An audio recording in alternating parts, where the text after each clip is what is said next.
শিলিগুড়িতে শুরু হতে চলেছে নাট্যমেলা। জানুয়ারি মাসের 1 তারিখে বর্ণাঢ্য শোভাযাত্রার আয়োজন করা হবে এবং 2 তারিখ থেকে শিলিগুড়ি দীনবন্ধু মঞ্চে শুরু হবে নাট্যমেলা। চলবে 8ই জানুয়ারি পর্যন্ত। বুধবার শিলিগুড়ি জার্নালিস্ট ক্লাবে সাংবাদিক বৈঠকে এই বিষয়ে বিস্তারিত জানালেন শিলিগুড়ি পুর নিগমের প্রাক্তন মেয়র অশোক ভট্টাচার্য। নমস্কার। আপনারা শিলিগুড়ি নাট্যমেলা সম্পর্কে আপনারা খুবই পরিচিত, কারণ বছরের শুরুতেই শিলিগুড়ির সাংস্কৃতিক চর্চার ক্ষেত্রে শিলিগুড়ি নাট্যমেলার একটা উল্লেখযোগ্য ভূমিকা আছে। এবার নিয়ে 21 বছর এই নাট্যমেলা অনুষ্ঠিত হতে চলেছে।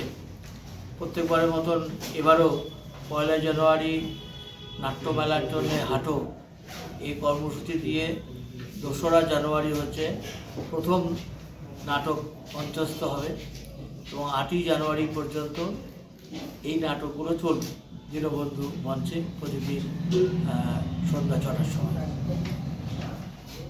এবারের এই নাট্যমেলার অনেকগুলো খুবই ভালো নাটক, এবং যেটা যারা নাটক দেখেন বা যে নাটক যারা সমালোচক, যারা নাটক যারা চর্চা করেন, তাদের কাছে আমরা যে নাটকগুলো এখানে দেখাবো 8 তারিখ 2 তারিখ থেকে 8 তারিখ পর্যন্ত, প্রত্যেকটা নাটকই, আমি বলছি না যে সকল বক্স সিট যাকে বলে সেরকম আমি বলছি না, কিন্তু আমি বলছি যে সারা পশ্চিমবঙ্গে যারা নাটকের যারা দর্শক, নাটকের যারা সমালোচক বা নাটকের যারা রিভিউয়ার পর্যালোচক, তারা প্রত্যেকেই বলবে যে এই নাটকগুলো এই বছর চলতি বছর 2023 সালে খুবই একটা চর্চার এবং আলোচনার বিষয় ছিল।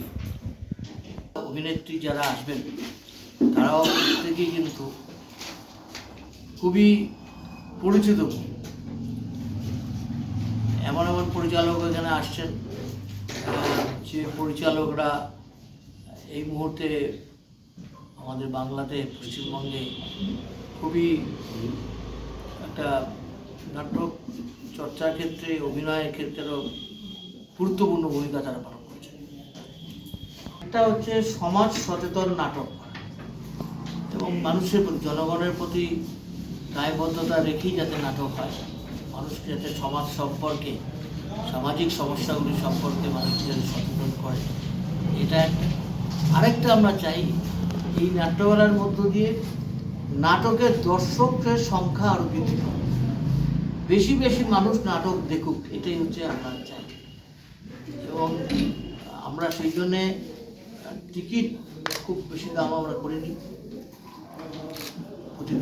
প্রতিদিনের টিকিট হচ্ছে প্রতিদিন 100 টাকা। 100 টাকার টিকিট। আমি আজকে ফেসবুকে গিয়ে লিখেছি 200 টাকার টিকিট, 200 টাকার টিকিট। একটা ইয়ের টিকিটও আছে, ব্যালকনিতেও আছে, আর আমাদের ডোনেশন সিজন কার্ডও আছে। সুতরাং খুব অল্প পয়সাতে ভালো নাটক আপনারা দেখতে পারবেন। আমরা চাই যে আপনাদের মাধ্যমে মানুষের জায়গায় পৌঁছে যাক শিলিগুড়ি নাট্যমেলা সম্পর্কে, নাট্যমেলা যারা অনুষ্ঠিত হতে চলেছে এই সম্পর্কে, যাতে বেশি বেশি দর্শক এই নাটকগুলি দেখতে আসে। এই মুহূর্তে নাটক বেশি করে করার খুব দরকার। এই মুহূর্তে যদি আমাদের দেশের সামগ্রিক পরিস্থিতি যদি দেখা যায়, তাহলে আমরা এটা দেখব যে এটা ঠিকই যে ফিল্মের মাধ্যমে, একসময় চলচ্চিত্রের মাধ্যমে যে সমস্ত সামাজিক বিষয়গুলিকে বা রাজনৈতিক যে সমস্যাগুলি, এই সমস্ত বিষয়গুলিকে নিয়ে যে ফিল্ম, চলচ্চিত্র করা, সিনেমা করা, সেটা যতটা বেশি ছিল সেটা এখন সম্ভব না নানা কারণে। কিন্তু নাটক সেটা সম্ভব। অনেক নাটকই এই সংক্রান্ত বিষয় বর্তমান সারা দেশের এই জাতীয় পরিস্থিতির পরিপ্রেক্ষিতে যে নাটক যা হচ্ছে তার সঙ্গে সঙ্গতি রেখে আমরা চাই শিলিগুড়িতেও এইরকম নাটক হোক, নাট্যমেলা হোক, বিভিন্ন সংস্থা, বিভিন্ন নাট্য যে গ্রুপ নাটকের আয়োজন করুক, সেটা আমরা চাই।